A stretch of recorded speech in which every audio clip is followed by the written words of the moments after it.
ఈ వాళ్ళు కూడా కష్టపడితే ఈజీగా పైకి వస్తారు.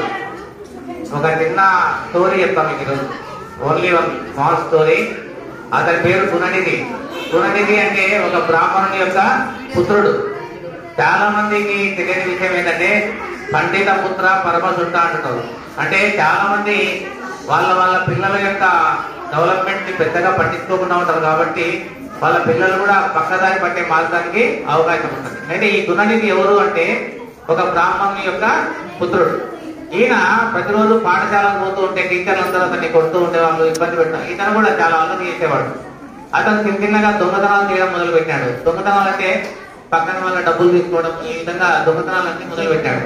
అతను పెరిగే కొద్దీ ఒక పెద్ద దొంగగా మారిపోతున్నాడు. అయితే ఒకరోజు ఆకలికి తట్టుకోలేక ఊర్లో ఒక ఇంట్లో దూరి ఆహారాన్ని అది తీసుకొని పోతూ ఉన్నప్పుడు ఆ ప్రజలందరూ ఎట్టమన్నారు, ఆ దొంగను కొట్టడానికి ఎట్టమన్నారు. అయితే ఇతను ఒక శివాలయానికి వెళ్ళి ఆ శివాలయం లోపల ఇతను వెళ్ళడం జరిగింది. అయితే గుణనిధి ఒక గొప్ప వ్యక్తిగా మారడానికి అదే మంచి అవకాశంగా మారింది. ఎందుకంటే అక్కడ శివాలయంలో ఆ రోజు మహాశివరాత్రి. మహాశివరాత్రి అంటే శివుని యొక్క ఒక అద్భుతమైన పండుగ. అయితే ఈ గుణనిధి ఆ యొక్క దేవాలయం లోపలికి వెళ్ళేటప్పటికీ ఉన్నటువంటి పెద్దగా గాలి వచ్చి దీపాలన్నీ ఆరిపోయినాయి. అప్పుడు గుణనిధి తన చొక్కాను తీసేసి నూనెలో నుంచి ఒత్తి వెలిగించాడు. అప్పుడు కైలాసంలో ఉన్నటువంటి ఆ యొక్క కింకరులు అంటారు, అంటే ప్రథమగణాలు. అందుకోసమే శ్లోకం చెప్పేటప్పుడు మొట్టమొదట మనము ఒక అద్భుతమైన శ్లోకం చెప్తాం. వక్రతుండ మహాకాయం కోటి సూర్య సమప్రభం నిర్విఘ్నం కురుమే దేవ సర్వకార్యేషు సర్వదా. ఎందుకు ఈ మాట చెప్తాము అంటే ఏదైనా ఒక పని చేసేటప్పుడు విఘ్నేశ్వరుని తలుచుకొని పని చేస్తాం.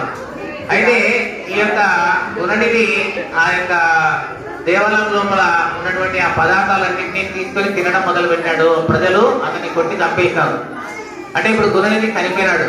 గుణనిధి చనిపోయిన తర్వాత విష్ణు భక్తులు వచ్చినారు, యమకింకరులు వచ్చినారు, శివకింకరులు వచ్చినారు. అయితే వాళ్ళు ఎవరు ఈ గుణనిధి తీసుకొని పోవాలా అని ప్రయత్నం చేశారు. చివరకు శివుడు ఆ యొక్క గుణనిధిని తనలో ఐక్యం చేసుకున్నాడు.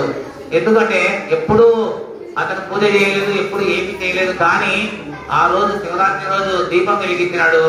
కాబట్టి అద్భుతమైనటువంటి ఆ ఘట్టాన్ని ఆ యొక్క శివకింకరులు అతనికి అద్భుతమైన వరాన్ని ఇచ్చినారు. శివ కైంకర్యము గుణనిధి పొందినాడు. ఆ తర్వాత మరుసటి జన్మలో గుణనిధి దొంగగా జన్మించలేదు, అతడు కుబేరుడుగా జన్మించినాడు. కుబేరుడు అంటే ఎవరు? వెంకటేశ్వర స్వామి కళ్యాణానికి డబ్బునిచ్చిన వ్యక్తి. ఆ కుబేరుడుగా ఈ గురుడిని మళ్ళా జన్మించినాడు. అంటే అగస్త్యుడు వీళ్ళంతా ఋషులు వీళ్ళు చెప్పడం వల్ల. ఈ కథను మనం ఎందుకు చెప్తున్నాము అంటే ప్రతి పిల్లవాడిలో సామర్థ్యాలు ఉంటాయి. ఆ సామర్థ్యాలను వెలికి తీసే శక్తి ఉపాధ్యాయులకు ఉంటుంది. ఆ ఉపాధ్యాయులను కంట్రోల్ చేసే శక్తి మన కరస్పాండెంట్ గారికి ఉంటుంది. అంటే ఉపాధ్యాయులను కంట్రోల్ చేసే సామర్థ్యం సార్కు ఉంటుంది, పిల్లలను కంట్రోల్ చేసే సామర్థ్యం టీచర్లకు ఉంటుంది. కాబట్టి ఆ స్కూళ్ళన్నీ కూడా బాగా డెవలప్ అయినాయి. అంటే రాబోయే రోజుల్లో ప్రతి విద్యార్థి కూడా ఒక మంచి అద్భుతమైనటువంటి వ్యక్తిగా. అంటే ఈరోజు నేను దాదాపుగా చాలా ఏళ్ళ నుంచి టీచర్ గా పనిచేస్తున్నాను. ఎంతో మంది డాక్టర్లు అయినారు, ఎంతో మంది ఇంజనీర్లు అయినారు, ఎంఆర్ఓలు కూడా అయినారు. అయితే వాళ్ళందరూ ఎప్పుడన్నా నాతో మాట్లాడుతున్నప్పుడు నాకు చాలా ఆశ్చర్యం అనిపిస్తుంది. అంటే మీరు కూడా గొప్ప స్థాయికి రావాలని మనసా వాచా కర్మనా కోరుతున్నాను. Thank you very much.